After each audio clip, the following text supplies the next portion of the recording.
എല്ലാം എന്നെ കൊണ്ട് ചെയ്യിപ്പിച്ചത് അച്ഛനാണെന്ന് വീണ തൈക്കണ്ടി മൊഴി കൊടുത്തു ഇഡിക്ക്. അത് അച്ഛനെ അറിയാവൂ, എല്ലാ അച്ഛനെ അറിയാവൂ, സഖാവിനെ അറിയാവൂ എന്നൊരു പാട്ടും സോഷ്യൽ മീഡിയ ഇറക്കി കഴിഞ്ഞു. ശരിക്കും പിണറായി വിജയനെ ചോദ്യം ചെയ്യും. പിണറായി വിജയനെ ചോദ്യം ചെയ്യുമെന്ന് പറഞ്ഞാൽ ഇപ്പം മോള് പറഞ്ഞിരിക്കുന്ന അച്ഛനെ അറിയാവുന്നതാണ്. ഇവിടെ നമ്മൾ പണ്ട് സലീം കുമാറിൻ്റെ അതിപ്രശസ്തമായ സിനിമയുണ്ട് അച്ഛൻ ഉറങ്ങാത്ത വീട്. മക്കൾക്ക് വേണ്ടി ഒരച്ഛൻ ഉറങ്ങാതിരിക്കുകയാണ്. അതേപോലെയാണ് പിണറായി വിജയൻ്റെയും അവസ്ഥ. മകൾക്ക് വേണ്ടിയാണ് പിണറായി വിജയൻ ജീവിക്കുന്നതും എല്ലാം. നമുക്കറിയാം, മകളുടെ കൊച്ചിന് വേണ്ടിയും എവിടെ പോയാലും കൊണ്ടുപോവുക.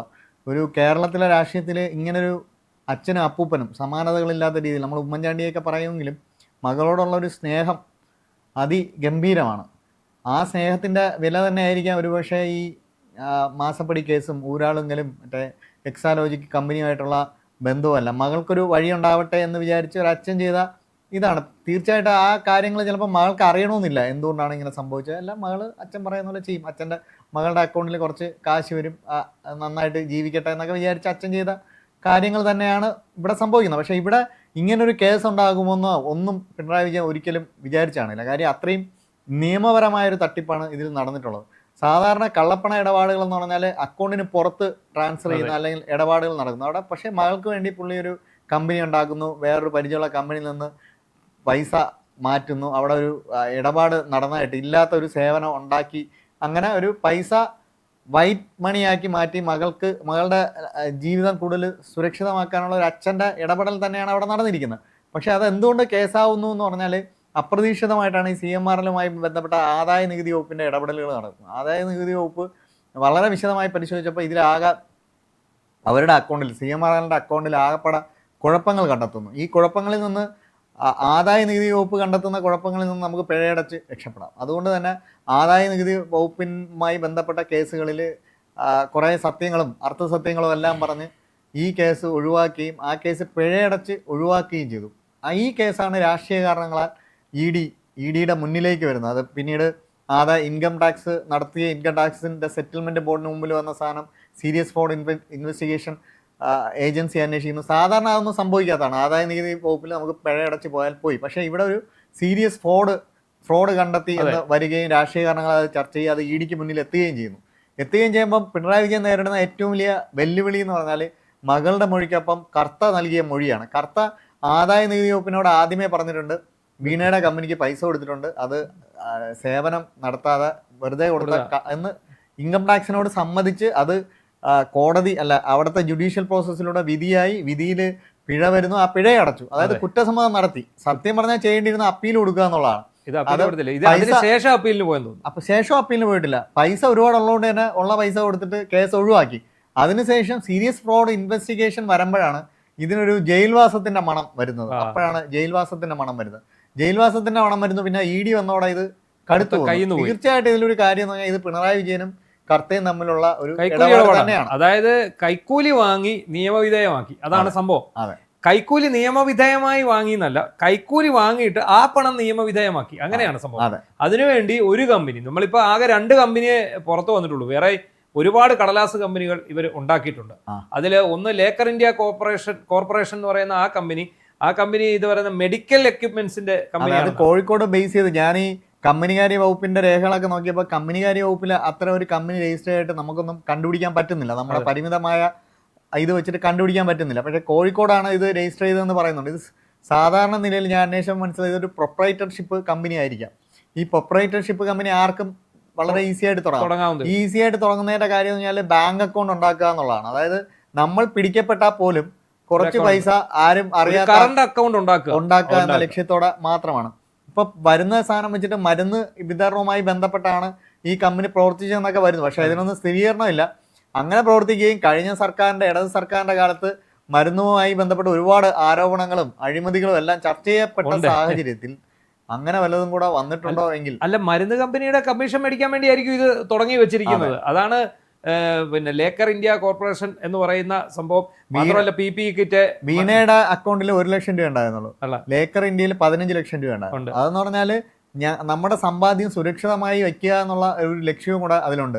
വീണയുടെ അക്കൗണ്ട് എപ്പോഴായാലും ഇഡി നിരീക്ഷിക്കുമെന്ന് ഇഡി കണ്ടെത്തുമെന്നൊക്കെ ഉള്ള ഒരു മുൻവിധിയിൽ നിന്ന് ഒരു സേഫായിട്ട് 1 ലക്ഷം രൂപ ഇടുകയും ബാക്കി പൈസയൊക്കെ മറ്റ് പല ബാങ്ക് അക്കൗണ്ടുകളിലൊക്കെ ആയിട്ട് മാറ്റിക്കാണും. ഈ ലേക്കർ എന്ന് പറയുന്ന ഈ അക്കൗണ്ട് കിട്ടിയത് തന്നെ അതിവേഗം വീട്ടിൽ വന്ന് നടത്തിയ റെയ്ഡിന്റെ ഭാഗമായിട്ടാണ്. അതെ അതെ. സാധാരണ നിലയിൽ ഇങ്ങനെയുള്ള വിവരങ്ങളെല്ലാം മാറ്റി വെക്കും, സ്വന്തം വീട്ടിൽ നിന്ന് മാറ്റി. എന്തുകൊണ്ടത് അവിടെ ED-യുടെ കണ്ണിൽ പെട്ടു എന്നുള്ളതാണ് ഏറ്റവും പ്രധാനമായിട്ടുള്ളത്. എനിക്കത് ലോക്കറിൽ നിന്നും കുറച്ച് കാര്യങ്ങൾ ഇവർക്ക് കിട്ടിയെന്നാണ്. നമ്മളൊക്കെ ഈ ലോക്കറിൽ എന്തെടുക്കാൻ അവരെല്ലാം മാറ്റി കാണത്തില്ലേ എന്നല്ല. വന്ന റിപ്പോർട്ട് പ്രകാരം വീട്ടിലെ റെയ്ഡ് ചെയ്യുന്നതാണ് ഈ ലേക്കർ. അല്ല, ഈ ലോക്കറിന്റെ കാര്യത്തിൽ എന്താന്ന് വെച്ചാൽ ഈ ലോക്കർ തുറന്നതും പരിശോധിച്ചതുമായിട്ടുള്ള ദിവസങ്ങളും സമയങ്ങളുമാണ് അതിനകത്ത് നിർണായകമായത്. നമ്മൾ വിചാരിച്ചു കാണും എന്താണ് ഈ ലോക്കർ, ഈ ലോക്കറിനകത്ത് അയാളിപ്പോൾ എപ്പോഴേ മാറ്റിയിട്ടില്ല, അത് മാറ്റിയിട്ടുണ്ട്, നമുക്ക് ഇപ്പം പിടിക്കപ്പെടുന്നു എന്ന് തോന്നി ഈ സാധനമൊക്കെ മാറ്റുമല്ലോ, അവിടുന്ന് മാറ്റും.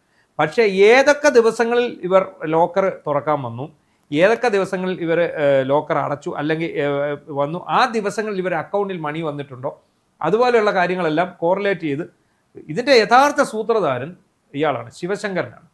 ശിവശങ്കരനാണ് പിണറായി വിജയൻ ഈ ബുദ്ധി ഉപയോഗിച്ചു കൊടുക്കുന്നത്. അയാൾ IT ഉപദേഷ്ടാവ് കൂടെ അല്ലായിരുന്നു. അതെ. അപ്പോൾ അയാൾക്ക് ഈ കമ്പ്യൂട്ടറുമായിട്ട് സംബന്ധിച്ചിട്ടുള്ള പല കാര്യങ്ങളും അയാൾക്ക് അത്യാവശ്യം കാര്യങ്ങളാണ്, ബുദ്ധിമാനാണ് അയാൾ, വളരെ ബുദ്ധിമാനാണ്. ഇപ്പോഴും പിണറായി വിജയന്റെ ഉപദേഷ്ടാവ് അയാളാണെന്ന് പറയുന്നുണ്ട്, പുറത്ത് രഹസ്യമായിട്ട് അയാൾ തന്നെയാണ് ഉപദേശം നൽകുന്നതെന്ന് പറയുന്നു. സ്വപ്ന സുരേഷ് ആരോപിച്ചാണ്. അതെ. അപ്പൊ ഈ ശിവശങ്കർ പണിഞ്ഞു കൊടുത്തതാണ് ഈ കമ്പനികൾ മുഴുവൻ കൊടുത്തിട്ട് ഈ കൈക്കൂലിപ്പണം മുഴുവൻ അവർ നിയമവിധേയമാക്കി എടുക്കുന്നു, അയാൾക്ക് സേവനം. പക്ഷേ ഇവിടെ പൊളിഞ്ഞു പോയിരിക്കുന്ന 2 മൊഴികൾ, ഒന്ന് കർത്ത, ഞാൻ ഒരു സേവനവും അവരിൽ നിന്ന് സ്വീകരിച്ചിട്ടില്ല, അവർക്ക് ഈ ഇതിന്റെ അക്കൗണ്ടിലേക്ക് കൈക്കൂലിപ്പണമായിട്ടുള്ള ബന്ധം കാരണമാണ് പൈസ കൊടുത്തത്. ഇത് ഇവള് ശരിവെച്ചു. അച്ഛനാണ്. അതുകൊണ്ട് അതാണ് ഞാൻ പറഞ്ഞത്. ഞാൻ നേരത്തെ പറഞ്ഞതാണ്, നമുക്ക് ED-യിൽ 1-2 സോഴ്സ് ഉണ്ട്. അതിൽ ഒരാൾ എന്നോട് അന്നേ പറഞ്ഞതാണ്, ഇവര് ഈ പെണ്ണ് പാവമാണ്, ഇതിനൊന്നും അറിയില്ല, ഇതിനോട് ചോദ്യം ചോദിക്കുമ്പോൾ ഇത് എനിക്കൊന്നും അറിയില്ല, എല്ലാം അച്ഛനെ അറിയത്തുള്ളൂ എന്ന അന്നേ ഇത് പറഞ്ഞു എന്ന് എന്നോട് അയാൾ പറഞ്ഞാണ്. അപ്പം അങ്ങനെയാണ് നമ്മൾ വാർത്തയടിക്കുന്നത്. പിണറായി വിജയനിലേക്ക് അന്വേഷണം വരുന്നത്. കാരണം ഇപ്പൊ രമേശിന്റെ ഒരു കാര്യത്തിന് ചോദ്യം ചെയ്യുന്നു, രമേശ് പറയാം എനിക്കറിയില്ല, അത് എൻ്റെ മുതലാളിക്ക് അറിയത്തുള്ളൂ എന്ന് പറഞ്ഞു കഴിഞ്ഞപ്പോൾ അവർ നേരെ ഇവിടെ വന്ന് ഷാജൻസ്കറിയെ ചോദ്യം ചെയ്യത്തുള്ളൂ. അല്ലാതെ നേരെ എന്നാൽ അവിടെ വെച്ച് കേസ് അവസാനിപ്പിക്കുമോ? ഷാജൻസ്കറിയ വലിയ ആളായതുകൊണ്ട് എന്നാൽ കേസ് അവസാനിപ്പിക്കുക, അത് പറ്റിയല്ല. അപ്പൊ പിണറായി വിജയൻ ആരാണെന്ന് ചോദിച്ചു കഴിഞ്ഞാൽ, പിണറായി വിജയൻ മുൻ മുഖ്യമന്ത്രിയാണ്, പ്രതിപക്ഷ നേതാവ്, ഒരു കാര്യവുമില്ല. ഏജൻസിക്ക് എന്തോന്ന്, കേന്ദ്ര ഏജൻസിക്ക് എന്തോന്ന് പിണറായി വിജയൻ. അവരെ ചോദ്യം ചെയ്യും, ഇത് ചെയ്യും, തുറുങ്കിലടയ്ക്കണമെങ്കിൽ അടയ്ക്കുകയും ചെയ്യും. ഇനിയും അപ്രതീക്ഷിത റെയ്ഡുകൾ പിണറായിയുടെ വീട്ടിൽ ഉണ്ടാകാനുള്ള സാധ്യത വളരെ കൂടുതലാണ്. അതെ. വേണമെങ്കിൽ സമൻസ് കൊടുക്കാൻ വരാം, വേണമെങ്കിൽ അവരെ അറസ്റ്റ് ചെയ്തുകൊണ്ട് പോകാൻ വരാം, എന്തും സാധാരണഗതിയിൽ നോട്ടീസ് കൊടുത്ത് വിളിപ്പിച്ചിട്ടേ അറസ്റ്റ് ചെയ്യാനുള്ള സാധ്യത കാണുന്നുള്ളൂ. അല്ലെങ്കിൽ തന്നെ ഒരു അസാധാരണമായ നടപടികൾ പിണറായി വിജയന്റെ കാര്യത്തിൽ ED ഉണ്ടായാലുള്ള വേറൊരു പ്രശ്നം എന്ന് പറഞ്ഞാൽ പ്രതിരോധിക്കാനുള്ള IP ബിനു പോലും ഇല്ല. അത് പ്രതിരോധം തീർന്നു. അത് ശരിക്കും ആ ബിനീഷ് കോടിയേരിയുടെ നേതൃത്വത്തിൽ അന്ന് നടത്തിയ ഒരു മൂവ്മെന്റ് ആയിരുന്നു. അതോടുകൂടി പിണറായി വിജയൻ എവിടെങ്കിലും ഒരു രക്ഷാകവചം ഉണ്ടായിരുന്നെങ്കിൽ അതും അതോടെ തീർന്നു, ഇനി എങ്ങും ഉണ്ടാവും. അതേപോലെ തന്നെ ഷോൺ ജോർജ് ഇപ്പം ചില ചാനൽ ചർച്ചകളിലൊക്കെ പറയുന്നുണ്ട്, എൻ്റെ സുഹൃത്തുക്കളാണ് എനിക്ക് എല്ലാത്തിനും ബലം എന്ന് പറയുന്നത്. ഇവർ രണ്ടുപേരും കൂടെ ഒരു വക്കീൽ ഓഫീസിൽ ഇരിക്കുന്ന ആളാണ്, ഒരു വക്കീൽ ഓഫീസ് നടത്തുന്ന ആൾക്കാരാണ്. അപ്പോൾ അവരെ സംബന്ധിച്ചിടത്തോളം എന്താണെങ്കിലും ഇതിനു പിന്നിൽ എന്തായാലും നേരത്തെ പറഞ്ഞ ശിവശങ്കറിന്റെ കാര്യത്തിൽ എനിക്കൊരു കാര്യം കൂടെ പറയണം. പിണറായി വിജയൻ മുഖ്യമന്ത്രിയായിട്ട് വന്നപ്പം ജനങ്ങൾക്കൊരു വലിയ പ്രതീക്ഷ ഉണ്ടായിരുന്നു. അദ്ദേഹത്തിന്റെ തുടക്കം ആ പ്രതീക്ഷകളൊക്കെ നിറവേറ്റുന്ന തരത്തിലായിരുന്നു. നല്ലൊരു ടീം, ജേക്കബ് തോമസിനെ പോലൊരു വിജിലൻസ് ഡയറക്ടറെ നിയമിക്കുന്നു, അഴിമതി തുടച്ചു നീക്കുമെന്ന് അദ്ദേഹം പറയുന്നു. അതേപോലെ തന്നെ നളിനി നെറ്റോ എന്ന് പറയുന്ന കേരളത്തിലെ ഏറ്റവും എഫിഷ്യൻ്റായ IAS കാരിയെ തന്നെ അദ്ദേഹത്തിൻ്റെ പ്രിൻസിപ്പൽ സെക്രട്ടറി ആയിട്ട് വയ്ക്കുന്നു. അങ്ങനെ ഒരു നല്ല തുടക്കമാണ് കിട്ടിയത്. ഈ തുടക്കം പിഴയ്ക്കുന്ന എവിടെ നിന്നെന്ന് പറഞ്ഞാൽ ഈ ഓഫീസിലേക്ക് ശിവശങ്കർ നുഴഞ്ഞു കയറുമ്പോഴാണ്. ശിവശങ്കർ ആദ്യം ചെയ്തതെന്ന് പറഞ്ഞാൽ ജേക്കബ് തോമസിനെയും പിണറായി വിജയനെയും നമ്മൾ തെറ്റിച്ച് ജേക്കബ് തോമസിനെ ഒരു വഴിക്കാക്കി. ഇതോടെ തന്നെ പല ഉദ്യോഗസ്ഥർക്കിടയിലും പിണറായി വിജയനെ കുറിച്ചുള്ള ഒരു ഇമേജ്, അതായത് കൂടെ നിന്നിട്ട് കാര്യമില്ല, പ്രശ്നം വരുമ്പോൾ കൈവിടും എന്ന് ജേക്കബ് തോമസിന്റെ കാര്യത്തിൽ വന്നു. പിന്നെ നളിനി നെറ്റോയെ അവിടുന്ന് പുകച്ച് പുറത്തേ അടിക്കുകയായിരുന്നു. അതായത് നളിനി നെറ്റോയുടെ സഹോദരനെ അവിടെ കൊണ്ടുവന്ന് നിയമിച്ചാൽ നളിനി നെറ്റോ അവിടുന്ന് പോകുമെന്ന് കേരളത്തിലുള്ള മുഴുവൻ ആളുകൾക്ക് അറിയാം.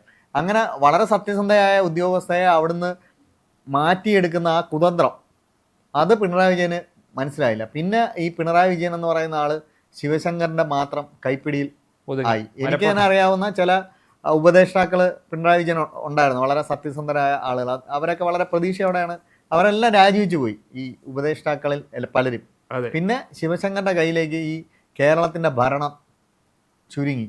സ്വർണ്ണക്കൊള്ള നമുക്കറിയാം, മറ്റേ സ്വപ്ന സുരേഷുമായി ബന്ധപ്പെട്ട. സത്യം പറഞ്ഞാൽ ഇതൊക്കെ കേരളത്തിൽ അല്ലെങ്കിൽ ആ മന്ത്രിസഭയ്ക്ക് തന്നെ വലിയ നാണക്കേടായിരുന്നു. ഈ സമയത്താണ് ഈ വീണ വിജയനുമായി ബന്ധപ്പെട്ട ഇത്തരം കാര്യങ്ങളൊക്കെ ഉണ്ടാവുന്നതും. ഇയാൾ കുടുക്കിയിട്ടതാ ശരിക്കും. ഇത് ശരിക്കും പറഞ്ഞാൽ ഇത് നിയമപരമായിട്ട് പിന്നെ കൈക്കൂലി മേടിച്ച് നിയമപരമാക്കിയതൊക്കെ ഇയാളുടെ കൂർമ്മബുദ്ധി ഏതെങ്കിലും സാഹചര്യത്തിൽ ഞാൻ കുടുങ്ങേണ്ടി വന്നാൽ ഇവരുടെ കുടുങ്ങിക്കോട്ടെ എന്ന് കരുതിയായിരിക്കണം ഒരുപക്ഷെ വീണയെ കൂടെ. എല്ലാവർക്കും അറിയാം പിണറായിക്ക് ഉള്ള പുത്രസ്നേഹം, എല്ലാവർക്കും സ്നേഹം, മക്കളോട് ഏറ്റവും വലിയ സ്നേഹമുള്ള ഒരാളാണ്. അപ്പോൾ ഒരു പക്ഷേ ഇയാൾ കുടുക്കിയതായിരിക്കാം, എന്തായാലും പെട്ടുപോയി. ഒരു കാര്യം ഉറപ്പാണ്, ED എന്തായാലും ചോദ്യം ചെയ്യും പിണറായി വിജയനെ. അയാൾ പ്രതിപക്ഷ നേതൃസ്ഥാനം രാജിവെക്കുമോ എന്നുള്ളത് കൂടിയാണ് നമുക്കിനി അറിയാനുള്ളത്.